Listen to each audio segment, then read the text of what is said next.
আর এই মুহূর্তে অত্যন্ত বড় খবরের দিকে নজর রাখতেই হচ্ছে। তথ্য গরমিল তালিকা প্রকাশের নির্দেশ সুপ্রিম কোর্টের। তথ্য গরমিল তালিকা প্রকাশের নির্দেশ। তথ্য গরমিলে 1,36,00,000 নোটিশ, 1,36,00,000 ভোটারকে হিয়ারিং নোটিশ। আর এবার তথ্য গরমিল তালিকা প্রকাশের নির্দেশ সুপ্রিম কোর্টের। আরও একবার আপনাদেরকে জানাবো, তথ্য গরমিল তালিকা প্রকাশের নির্দেশ দেওয়া হয়েছে সুপ্রিম কোর্টের তরফ থেকে। তথ্য গরমিলে 1,36,00,000 নোটিশ, 1,36,00,000 ভোটারকে হিয়ারিং নোটিশ। আর এবার সেই তালিকা প্রকাশের নির্দেশ সুপ্রিম কোর্টের তরফ থেকে।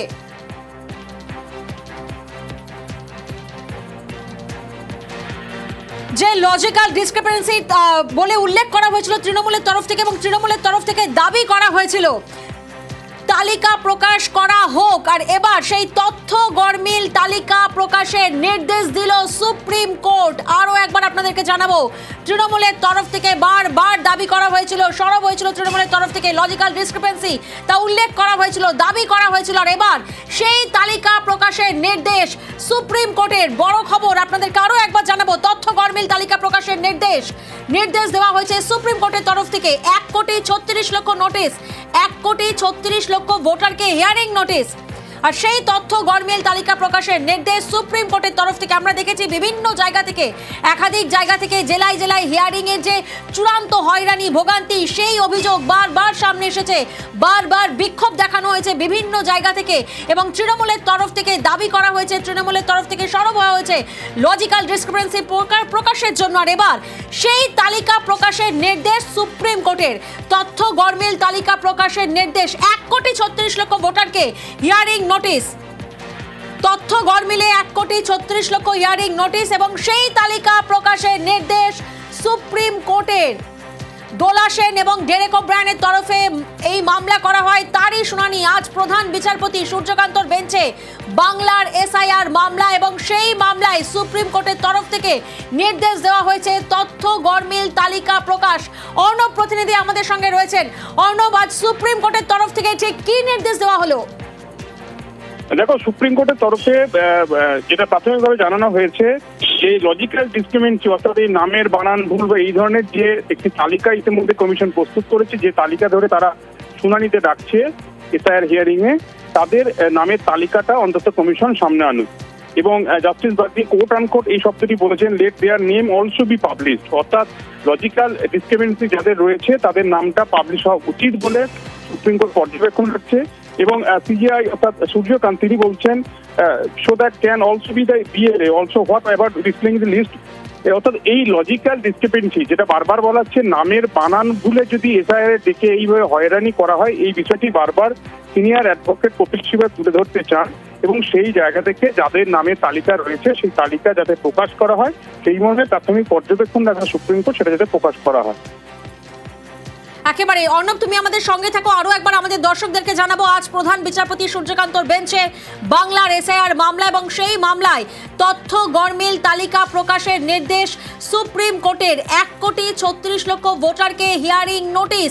তথ্য গরমিলে 1,36,00,000 নোটিশ দোলা সেন এবং ডেরেক ওব্রায়ানের তরফে করা মামলা, এবং সেই মামলার শুনানি গত শুনানির দিন কমিশন সহ সব পক্ষকে নোটিশ জারি করেছিল সর্বোচ্চ আদালত, এবং আজ আদালতের পর্যবেক্ষণ কি?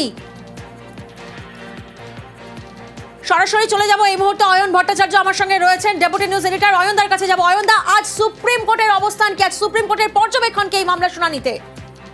দেখো, আজকে এটা বড় নির্দেশ, বিরাট বড় নির্দেশ সুপ্রিম কোর্টের পক্ষ থেকে।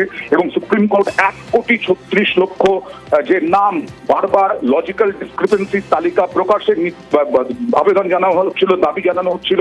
অভিষেক বন্দ্যোপাধ্যায় নির্বাচন কমিশনে গিয়ে দাবি জানিয়ে এসেছিলেন, জ্ঞানেশ কুমারের সঙ্গে কথা বলে দাবি রেখেছিলেন যে এই লজিক্যাল ডিসক্রিপেন্সি অর্থাৎ তথ্য গরমিল, সেই তথ্য গরমিলে যদি কোনো অভিযোগ থাকে, সেই তথ্য গরমিলে যে ডেকে পাঠানো হচ্ছে, হিয়ারিং এর নোটিশ দেওয়া হচ্ছে, তার তালিকা প্রকাশ করা হোক। এখন আজকে সুপ্রিম কোর্ট একেবারে নির্দেশ দিল যে লজিক্যাল ডিসক্রিপেন্সি তালিকা প্রকাশ করা হোক। এটাকে তৃণমূল মনে করছে তাদের জয়, কারণ বারবার করে তারা কপিল সিব্বলের মাধ্যমে, আইনজীবীর একেবারে অয়নদা, তৃণমূলের তরফ থেকে বারবার দাবি করা হয়েছিল। অয়নদা, এই মুহূর্তে আমরা যোগাযোগ করতে পেরেছি তৃণমূল নেতা অরূপ চক্রবর্তীর সঙ্গে। অয়নদা, তোমার প্রশ্ন। লজিক্যাল ডিসক্রিপেন্সির তালিকা অরূপ, নির্দেশ দেওয়া হয়েছে সুপ্রিম কোর্টের পক্ষ থেকে, নির্দেশ দেওয়া হয়েছে যে অ্যাডমিট কার্ড অ্যালাউ নয়, এই অ্যাডমিট কার্ড অ্যালাউ নয়, এই তালিকাটাও এই নির্দেশটাও আপনারা দিন। কল্যাণ বন্দ্যোপাধ্যায়কে বলা হয়েছে সুপ্রিম কোর্টের প্রধান বিচারপতির তরফে। এমনকি আমার যদি কোন রকম ডিসক্রিপেন্সি থাকে তাহলে আমি অথরাইজ করতে পারবো বিএলএ কেও, যে আমি লিখে দেবো, তিনি জমা দেবেন, বিএলএ জমা দেবেন, আমি যাব না শারীরিকভাবে। এই বিষয়টি আপনারা কিভাবে দেখছেন? দেখো, প্রথম কথা হচ্ছে এটা পুরো অসভ্য একটা প্রক্রিয়া। একটা মানুষকে তুমি ফাঁসি দিচ্ছ, তুমি জানাচ্ছ না তার অপরাধ, এটা তো হতে পারে না। এই যে ধরো মাধ্যমিকের অ্যাডমিট কার্ড থাকলে সে ভোটার হতে পারবে না, আর সার্টিফিকেট থাকলে হবে। মানে আমার স্কুলে আমার সাথে পড়তো দুই যমজ ভাই। বড় ভাই আমার সাথে মাধ্যমিকে ফার্স্ট ডিভিশনে পাস করেছিল, আর ছোট ভাই পরীক্ষা দিতে পারেনি, ওর তখন চিকেন পক্স হয়েছিল বলে পরে আর ও মাধ্যমিক দেয়নি। যেহেতু বড় ভাই পাস করেছে, যমজ ভাই তারা, বড় ভাই পাস করেছে, সে বৈধ ভারতীয় নাগরিক, আর ছোট ভাই যেহেতু মাধ্যমিক পরীক্ষাটা দেয়নি, তাই সে রোহিঙ্গা মুসলমান অনুপ্রবেশকারী। এই অসভ্য প্র্যাকটিস নির্বাচন কমিশনকে এখতিয়ারকে দিয়েছে। আর সারা ভারতবর্ষের কোথাও এই লজিক্যাল ডিসক্রিপেন্সির নামে হয়রানি হচ্ছে না, একমাত্র পশ্চিমবঙ্গকে বেছে বেছে টার্গেট করে। আর কিসের ভিত্তিতে 1,36,00,000? কোনো মেমো নাম্বার নেই, কোনো সরকারি নথি নেই, সরকারি নোটিফিকেশন নেই, হোয়াটসঅ্যাপে ডাকা হবে আর মানুষের নাম, লক্ষ লক্ষ মানুষের নাম বাদ দেওয়া হবে।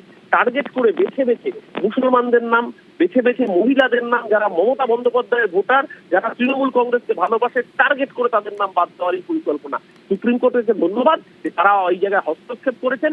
এই কাজ পুরোপুরি অসাংবিধানিক, সংবিধান বিরোধী কাজ করছে নির্বাচন কমিশন অমিত শাহর নির্দেশে। বেশ,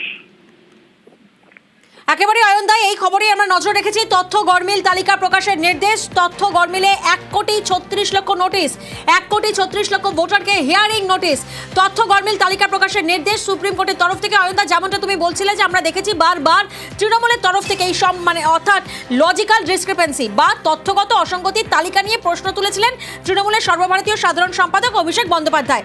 এমনকি তিনি দাবিও করেছিলেন যে কমিশন একই দিনে কিভাবে খসড়া তালিকা আর তথ্যগত অসঙ্গতির তালিকা প্রকাশ করে, এবং তারপরে আমরা দেখেছিলাম যে বারবার তৃণমূলের তরফ থেকে এই বিষয়টা নিয়ে সরব হয়েছে। আর অবশেষে সুপ্রিম কোর্টের সেই তালিকা প্রকাশের নির্দেশ। প্রিয়াঙ্কা, নির্দেশের বিষয়গুলো তো অর্ণব বলবে, কিন্তু এখানে শুধু অভিষেক বন্দ্যোপাধ্যায় নন, মমতা বন্দ্যোপাধ্যায় যেখানে যেখানে যাচ্ছেন এই মুহূর্তে এসআইআর নিয়ে তীব্র প্রতিক্রিয়া জানাচ্ছেন, এবং তার সঙ্গে সঙ্গে মমতা বন্দ্যোপাধ্যায় বলেছিলেন যে এই লজিক্যাল ডিসক্রিপেন্সির তালিকা একমাত্র বিজেপির কাছে আছে, বিজেপির কাছে সমস্ত তথ্য আছে যে লজিক্যাল ডিসক্রিপেন্সি কাদের। 1,36,00,000 লজিক্যাল ডিসক্রিপেন্সি নামে মানুষকে হয়রান করা হচ্ছে, এই বিষয়টাও মমতা বন্দ্যোপাধ্যায় অভিযোগ করেছিলেন। এবং শুধু তাই নয়, আজকে কোর্টে এই বিষয়টাও উঠেছে যে নির্বাচন কমিশন নাকি নাম ভুল বা নামের বানান ভুল, কুমার ছিল না আগে, এখন কুমার যোগ হয়েছে, এই সবে ডাকছে না।